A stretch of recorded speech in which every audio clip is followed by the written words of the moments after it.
आज के युग में आईपैड के कारण, कंप्यूटर के कारण, मोबाइल के कारण मेरी लिखने की आदत धीरे धीरे कम हो गई है। जब भी एग्जाम में लिखना होता है, इसका मतलब हुआ कि मुझे अगर एग्जाम के लिए तैयार करना है तो मुझे अपने आप को लिखने के लिए भी तैयार करना है। आजकल बहुत कम लोग हैं जिनको लिखने की आदत है, और इसलिए डेली जितना समय आप अपने पठन पाठन में लगाते हैं स्कूल के बाद, उसका मिनिमम 50% टाइम आप खुद अपनी नोटबुक के अंदर कुछ न कुछ लिखेंगे। हो सके तो उस विषय पर लिखेंगे और 3 बार 4 बार खुद का लिखा हुआ पढ़ेंगे और खुद का लिखा हुआ करेक्ट करेंगे। तो आपका जो इंप्रूवमेंट होगा किसी की मदद बिना इतना बढ़िया हो जाएगा कि आपको बाद में लिखने की आदत हो जाएगी। तो कितने पेज पे लिखना, इतना लिखने में कितना समय जाता है, ये आपकी मास्टरी हो जाएगी।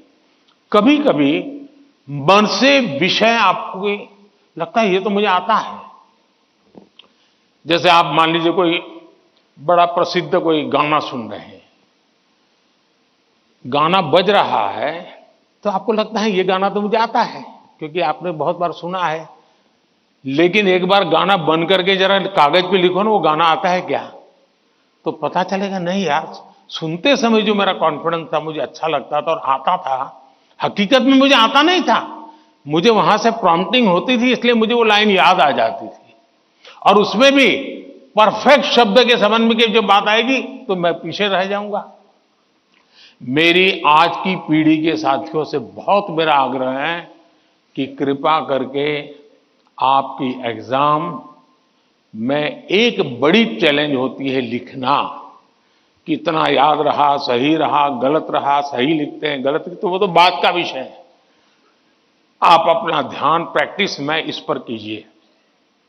अगर ऐसी कुछ चीजों पर अगर आप ध्यान केंद्रित करेंगे, मुझे पक्का विश्वास है कि एग्जाम हॉल में बैठने के बाद जो अनकंफर्ट या प्रेशर फील करते हैं वो आपको लगेगा ही नहीं, क्योंकि आप आदी हैं।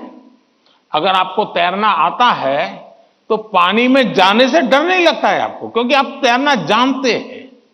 आपने किताबों में तैरना ऐसे होता है और आप सोचते हैं हाँ मैं तो पढ़ा था भाई, हाथ पहले ऐसे करते, फिर दूसरा हाथ, फिर तीसरा हाथ, फिर चौथा हाथ, तो फिर आपको लगता है कि हाँ पहले हाथ पैर पैर दिमाग से खप कर लिया, अंदर जाते ही फिर मुसीबत शुरू हो जाती है। लेकिन जिसने पानी में ही प्रैक्टिस शुरू कर दी, उसको कितना ही गहरा पानी क्यों हो, उसको भरोसा होता है मैं पार कर जाऊंगा। और इसलिए प्रैक्टिस बहुत आवश्यक है, लिखने की प्रैक्टिस बहुत आवश्यक है। और लिखना जितना होगा शार्पनेस ज्यादा आएगी, आपके विचारों में भी शार्पनेस आएगी। और अपनी लिखी हुई चीज को 3 बार 4 बार पढ़ के खुद करेक्ट कीजिए।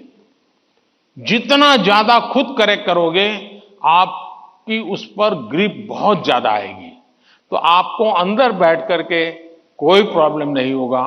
दूसरा, अगल बगल में वो बड़ी स्पीड से लिख रहा है, मैं तो तीसरे क्वेश्चन पे अड़ा हुआ हूं, वो तो 7वें पर चला गया। दिमाग इसमें मत खपाइए बाबा, वो 7 में पहुंचे, 9 में पहुंचे, करे न करे, वो पता नहीं, वो सिनेमा की स्टोरी लिखता होगा।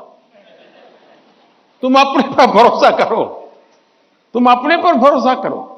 अगल बगल में कौन क्या करता है छोड़ो। जितना ज्यादा अपने आप पर फोकस करोगे, उतना ही ज्यादा आपका क्वेश्चन पेपर पर फोकस होगा। जितना ज्यादा क्वेश्चन पेपर पर फोकस होगा, इतना ही आपके आंसर के एक एक शब्द पर हो जाएगा और अल्टीमेटली आपको परिणाम उचित मिल जाएगा।